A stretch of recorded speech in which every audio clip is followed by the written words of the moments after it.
Hello everybody, welcome back to my channel. I hope you're all doing wonderfully today and thank you so much for stopping by. So today we are finally getting back into paper animation, which is super exciting. So what I have here on my desk are just a couple of test frames that I did just to get back into the habit of flipping paper, because it had been so long since I'd actually animated this way. It's been a good 16 odd years and I just made myself feel really old. So when I went to go and get my paper out of the lockup, I really couldn't wait to actually start animating. So these are just 2 keyframes and 1 breakdown that I drew off camera because I didn't want to wait until the next day when the lighting was actually good. And these pieces will actually go on to become just bits of paper that I do a lot of my animation planning on. So these won't actually be in the final animation or anything, but I just wanted to play around and get a good feeling for it again. So to start off with, I also took a scan of the background that I'd painted, and then I covered the back of the scan in some pan pastel so I could transfer it to a piece of animation paper and draw over it with a Sharpie marker. And my reasons for doing that are basically just so I've got a bold outlined version of the background without all of the texture and whatnot that's on it from the scan. So I can animate everything in the correct place because then I can stick the background on the pegboard and yeah. Now I have plans with these original frames that once the animation is done and everything is all scanned in and I'm, fully finished with the animation, I'd actually really like to frame these up and have them available to buy as original drawings. So I think it'll look really lovely to put a double matte frame onto these and then put them up in my shop, and they'll be a nice thing to collect and have. I think they'll look super, super pretty. So, hopefully they'll get to find loving homes, and that'd be really nice.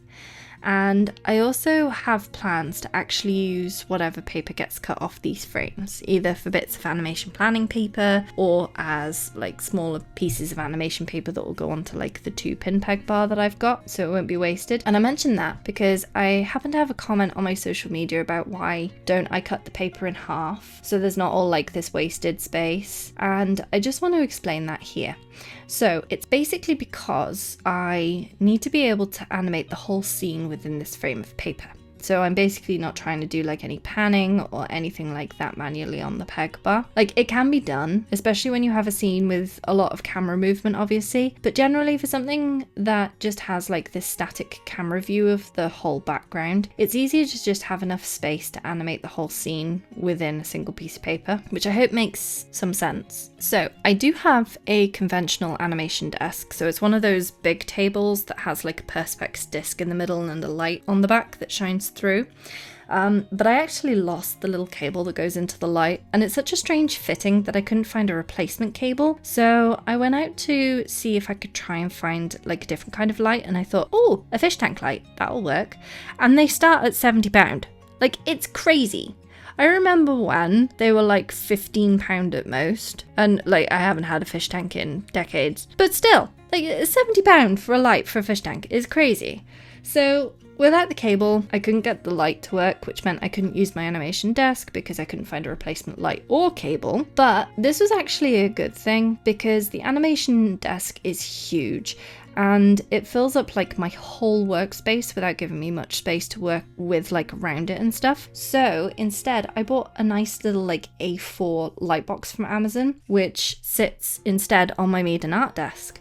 So while I was waiting for that to arrive, I wanted to take the frames that I drew as testers and just do some animation planning just to get it all figured out in my head before I actually start. Now, obviously with this one, I am cheating a little bit because I do already have an animated version of this that I did in Procreate, but that doesn't mean that it doesn't need planning out properly as well. So I took the 2 keyframes that I drew earlier and the 2 backgrounds, and I started figuring out the animation. So when I started planning, I thought that I would take a moment to just think about whether or not there were any other ideas that I could come up with for animating on this scene, because sometimes the first idea that you come up with isn't always the best one. And my tutor at university, for granted the brief time that I was there, he gave me the advice that it's usually the second idea that's the one that's going to work the best, and that really stuck with me. So I thought I would just have a think about what I was doing and take a moment to pause and think it all through. So I did some little sketches of what I could possibly do instead. instead, like having the little mouse already up on the mushroom, having a picnic, which would basically just involve him sitting there munching on berries or like reading a book or something. And that idea was nice, but it felt like it went too far the other way, and it went from too much action to not enough action. So that idea was scrapped as well, and I just decided to stick to my original idea of having him like walk in carrying the berries and all the rest of it. So my first step was to plan out where my key poses or storytelling poses were going to land, and I've got this first pose, which is where he is starting to walk in. He's already partway through his walk cycle, and that's my first key. And then I've got to plan out where the other keys land in relation to that and the background. So with this keyframe that I've already drawn, even though it won't be used, I realised that I'd drawn my little mouse in quite a bit bigger in relation to the background, like in comparison to the digital version. And if you have a look when I compare the two, you can see the size difference quite clearly, which is a good thing because it means that he'll take up like more of the frame and it'll be staged a little better. So it'll make the action a little bit more readable. So I was pretty happy with the slightly larger size. And one of the most important things with paper animation is really keeping an eye on your sizes. So in digital animation, it's a little bit easier because you can just use the transform tool and you can increase or decrease the size. But in traditional paper animation, if you're not careful, you'll end up with your character growing and shrinking as you animate. So what you do in this case is you would take your next piece of paper that you're going to draw your next frame on, and where you want to draw in the next key, you kind of put, or the next drawing, not just necessarily a key, you put that piece of paper over a previous key and use that as a guide to make sure that your proportions all stay the same. And it's a really good way of making sure that you don't end up with your characters growing and shrinking all over the place when you play it back. And sometimes it'll still happen even with doing this, because your character will shrink slowly over time as you draw over your roughs. So it's a good idea to just like keep referring back to your original key and laying future keys just over it to double check that they're all still roughly the same size, because you don't want to have to redraw hundreds of drawings because it's like slowly shrunk or grown without you realizing. So I redrew the pose for this first key onto like a new piece of paper just to refine the pose a little bit, but I realized that he was a little bit too high on the background, so I cut the peg bar holes off the bottom of the paper and I retaped the key back to where I wanted it. And this is a pretty fun and quite a common trick, and it's a really good way of repositioning a key that you've already drawn. Say you really like it and you don't want to have to redraw it, but it's in the wrong place. This is actually a really handy trick, and it's a good way of just repositioning a key to have it in the right place without having to redraw it. So this is still only my planning sheet, and what I'm doing here is I am basically drawing in a set of first drafts of the keys all on the same page to just like make sure all of the action is lining up where I want it to be. And I'm also making notes on the page itself about how the pose should look and what sort of action might follow it for the breakdowns or in-betweens. Or I'll add like little timing charts next to the keys themselves to indicate timing and spacing, like moving in and out of different poses and that sort of thing. And this really is basically just a glorified thumbnailing stage with a bit more detail, where I'm drawing out everything on the same piece of paper just to see like how the staging works and when all the keys are in the same place, and it helps me to just like make sure that everything is anchored on the same ground plane, so I don't end up with my character like slipping and sliding around, which is something that you can sometimes see in animation, like where a character takes a step and they seem to like moonwalk a little bit, or their steps don't quite match the ground that they're walking on. So I do this stage mostly to avoid little mistakes like that, and to also make the flow of action really clear before I start animating. And it'll be the thing that I refer back to the most while I'm working as well. And sometimes I'll have this sheet of paper actually on the light table underneath my animation where I'm drawing in the keys on their respective pieces of paper. When the keys are quite close together like this, I'll just unstick the paper from the peg bar and move it along a bit so that I can draw the next thumbnail in the right place in relation to the background. And I'll just add like some little markers at the bottom to show where to restick it. So these are just little ways to keep track of everything and plan the animation out. One of the main things that I really wanted to make sure that I kept in from the digital version of this animation was the little moment where Little Mouse like pats melts the berries after putting them down. And it's such a cute little action, and it's got like so much appeal to it that it really helps to show Little Mouse's character with such a simple action. So that absolutely has to stay in. So I get my background onto the peg bar with a fresh sheet of paper,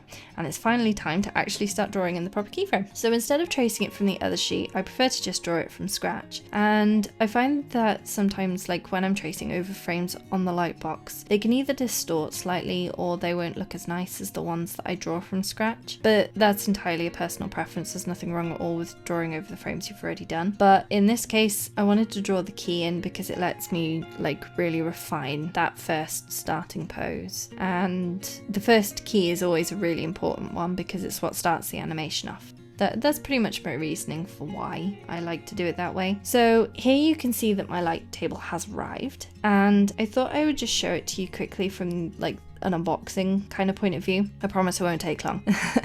It's a really good light table. I've been using this one now for quite a few weeks and it's still working perfectly. And this one wasn't expensive. I think it was around £20, and I'll put a link to it in the description below in case you want to get one for yourself. It does come in different sizes too, so you can get like an A3 one or one that's A2 or A1. This one's the A4 version, and there is a B4 version which is slightly bigger than A4, so I think it was something like 22 by 33 centimeters big, something like that. And then that goes all the way up to A1, which is 84.1 centimeters by 59.4 centimeters, or 33.1 inches by 23.4 inches. So that's pretty huge, and like, you know, you get all the sizes in between those two. And I find that it's a really good quality too. Like, this is really lightweight and easy to use, and the brightness levels are amazing. Like, I use it on the lowest brightness setting and it still shines through like 5 or 6 pieces of paper. It's definitely one that I recommend, and the link's in the description below if you wanted to grab one for yourself. So I've just taped my pegboard to it and it's all ready to go. And if you're curious about where I get my animation supplies from, I get them from Chroma. It's a UK site, and again, I'll link them in the description below, and they're really great as well. And all you need really to get started with animation is this little plastic peg bar and some punched paper, and you're good to go. So Chroma also do a 2-peg bar as well, which means that you can use just like regular copier paper and a hole punch to animate with, so it's actually really cheap to get started. You don't need giant desks and perspex discs or fancy paper. It really is important as well to not rely too much on the light table to animate with, so flip your paper instead to check the motion.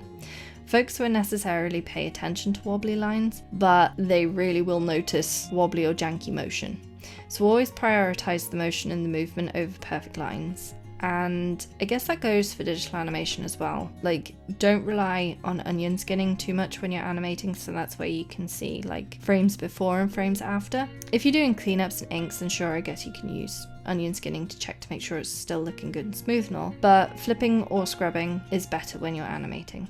So it's good to get into the habit of doing that as early on as you can. And with that, I'm going to get going with drawing in these keys and a couple of breakdowns, and I'll be back in the next video with some more progress and the very first pencil test to see if my animation is working, which, considering I'm already a few weeks ahead of this, it is. It's working. It's so good. It works.